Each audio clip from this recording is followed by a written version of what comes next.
My friends, the Lord is with you. And also with you. Thank you. A reading from the Holy Gospel according to Luke. Praise to you, Lord. The apostles said to Jesus, "Increase our faith." Jesus answered, "If you had faith the size of a mustard seed, you could say to this mulberry tree, 'Be uprooted and replanted in the sea,' and it would obey you." Jesus said to the disciples, "If one of you had hired help plowing a field or herding sheep, and they came in from the fields, would you say to them, 'Come and sit at my table'? Would you not say instead, 'Prepare my supper, put on your apron, and wait on me while I eat and drink? You can eat and drink afterward'? Would you be grateful for the workers who were only carrying out their orders? It is quite the same with you who hear me. When you have done all you have been commanded to do, you are to say, 'We are just workers. We have done no more than our duty.'" My friends, the gospel of the Lord. Praise to you, Lord Jesus Christ. In the late 1990s, I'm not much of a CNN person because I have an idea that CNN stands for constantly negative news, but in the early 90s there was a magazine, I think it was Time or Newsweek or one of those, whatever. I was in the doctor's office when I saw it, and printed on this page it was an advertisement for CNN. And in this picture, if you can imagine, it was a city street, looked like maybe New York or Chicago, something like that. And it had a semi, and it was a rather large semi, 56-footer, right? And it was totally engulfed in flames, right? Next to the houses, next to other cars. And here's this, I don't know, maybe let's just guess, 87-year-old lady with a kitchen pail bucket, you know, one of those little 2.5-gallon kitchen pail buckets, and her garden hose coming out of the front of her brownstone. And she's throwing water on this semi that's engulfed in flames. And the caption underneath it read this. It said, "History is not made by kings or presidents, but by ordinary people doing extraordinary things." And I did think to myself when I read that, I thought, that's a pretty powerful statement. But I really believe that if we just tweak that a little bit, you could really say it's a metaphor for the Christian life, or a metaphor for the spiritual life. I would say it like this: holiness is not only accomplished by ascetic monks locked away in some remote monastery or some radically holy place, but holiness is accomplished by ordinary people doing ordinary things in extraordinary ways. Okay? Holiness is accomplished by ordinary people doing ordinary things in extraordinary ways. You see, my friends, I really believe that you and I run a danger in hearing this gospel today and thinking that you and I might not have enough faith. Right? If you have faith the size of a mustard seed, you could say to this mulberry tree. You and I might not have spoken to many mulberry trees. You know, I do love mulberries. But we might not have spoken to many mulberry trees. But I bet you 10 to 1, a common experience in our lives is we have prayed fervently for some particular thing to happen in our lives. And it may or may not have happened. Right? And when it doesn't happen, we sometimes go back to this gospel and say, I must not have enough faith. I think there's a huge heretical error that we do if that's the conclusion we draw from this gospel. I really, my friends, think that's wrong. Jesus, this is one thing we call eisegesis in Scripture. If you take one little piece and you don't pay attention to the rest of it, you run into problems. Okay? Because the mustard seed has a story. Okay, and that story that comes after it modifies what happened there. What Jesus says to the disciples when they said, "Give us faith," he said, if you had it that small, you can do this. And then he goes and tells us the story about the servant, illustrating to them they already have what they're asking for. You and I have faith, my friends. It's whether we choose to activate it or not in our lives. It's why Paul said in that second reading, this really important first line, that is why I want to remind you to fan into flame the gift of God that is in you. That's what Paul was reminding us of too. So Jesus is saying it with a story. Paul says it pretty blatantly. You see, I believe that you and I were raised with this idea that we have to separate between what we do here on Sunday and then what the rest of our lives are. You know, you heard the terms sacred and profane? I heard them. You know, I still hear them creep into reality in our lives. That's sacred and this is profane and that. But you know what? The cross came to reconcile that. There's no longer sacred or profane. It's all one. We walk this journey of faith every day of our lives, whether we're at work or whether we're in church.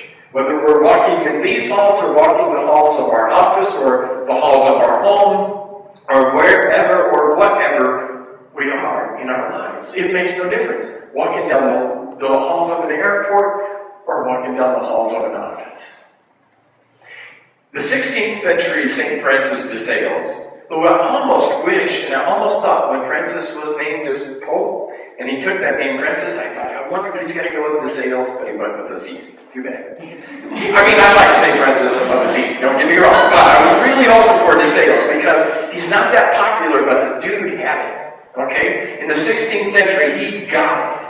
Listen to what he wrote. He wrote this book called An Introduction to the Devout Life.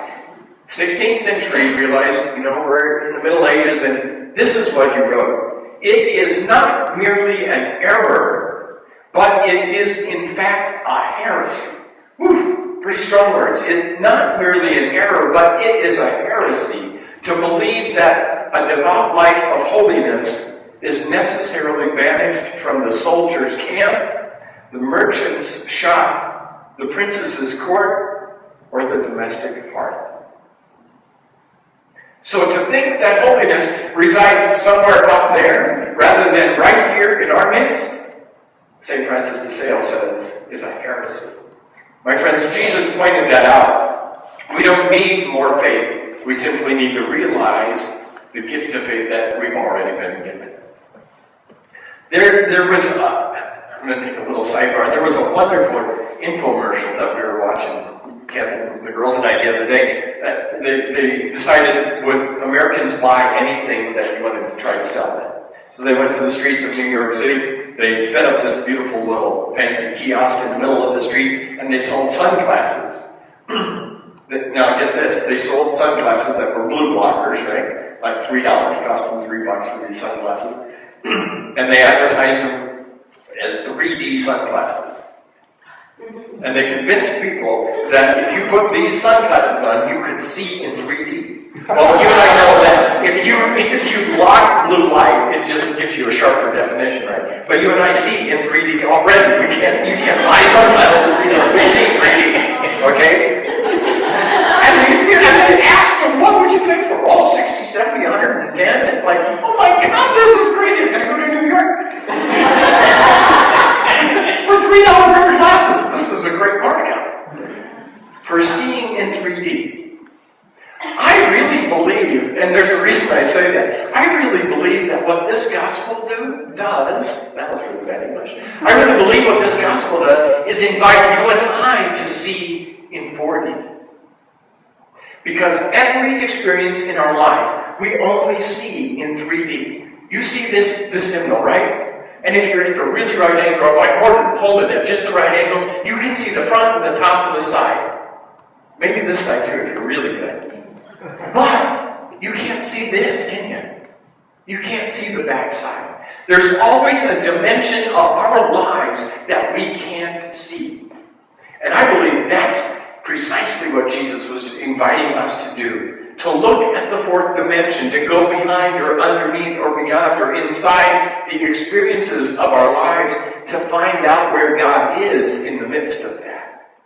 The thing about mustard seeds is they're really small, but I don't care how much you look at a mustard seed, you're not going to see the full thing.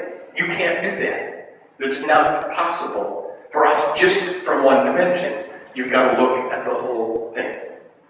I really believe the call of the gospel is to look at life and every experience of our life in 4D, to look to see where God is and see how God might be in that experience, whether it's in the office or in church. Faith, my friends, is about understanding. It's about understanding that everything has another dimension, right? You've often heard it. There's another story, right? There's a bigger picture. That's what I'm talking about. I think that's what Jesus is talking about. Everything has another dimension. There's another side, another perspective. And Jesus is inviting you and I into that, to understand it, to explore it together. Let me give you another example of exactly what I'm talking about. I'm going to introduce you to a person that, an inmate that I work with, okay? We call them offenders. I'm going to call them an inmate now, just because it's easier. I want to introduce you to Jay. When I met Jay almost 2 years ago, I met Jay in segregation, so not a happy place, right? You get locked up in a little room. I've talked to y'all about that a little bit. But you get locked in this room, 6 by 9 or 9 by 13 cell, 23 hours out of the 24 day, and you get 1 hour out, and you're alone when you get that 1 hour out, okay? Because you're not a very well-behaved person. We don't play well with others, so we get to play by ourselves. So, I met Jay in segregation 2 years ago, and Jay had a tendency to just beat people up a lot, okay? All the time. And Jay would get in segregation, and then he'd get out of segregation. He'd go back into segregation. He'd get out for 30 days, and then he'd be out in general pop, we call it general population, and then he'd beat somebody up, and then he'd go back in, and whatever. Long story short is Jay and I got to know each other because he asked for the chaplain, so I'd come out and talk to him. Well, you get to talk to him through this little book pass, this little door, 4-inch steel. You got to open it up and talk to him through the book pass. All of a sudden, about this last year, there's been this tremendous change in Jay. I mean, this is like a total 180. The dude did a total 180, okay? He's friendly, he's kind, he hasn't beat anybody up for a year. He hasn't been in segregation. I haven't seen him in segregation. So this week, it just drove me to the point of being a little bit nuts. I called him into my office on Friday, actually. And I said, Jay, what's changed? What's going on, you know? Because you can take it for a little while, but you can't take it for a year. You know, you really can't. And he said, Marty, he said, it sounds crazy, but there was one time you came out to segregation and you popped the book pass, and you sat down there on the floor and you talked to me. And you said to me, Jay's been down for 10 years. Sorry, that's prison lingo. That means he's been in for 10 years, and he's down for another 30. So the dude's got 40 years, okay? And he's about 35, I think, now. He's got another 30 facing him. You know, so we're going to be together for probably till I retire. And he said, one time when you popped that book pass, you said to me, Jay, you can spend the next 30 years pissed off, angry, miserable, and beating everybody up, and spending 90% of your time in segregation. Or you can spend the next 30 years maybe trying to manage your anger, maybe being a little bit happier, maybe trying to help, maybe save somebody else from having to live what you're living. And he said, I thought about that. And in fact, believe it or not, he said, I prayed about that, and I finally decided that, you know what? Maybe that's my purpose. Maybe my purpose, even though I know I'm never going to get out of here, maybe my purpose is to save somebody else from having to live the 30 years that I got left. That's the fourth dimension, okay? Seeing whatever that experience is, good or bad, however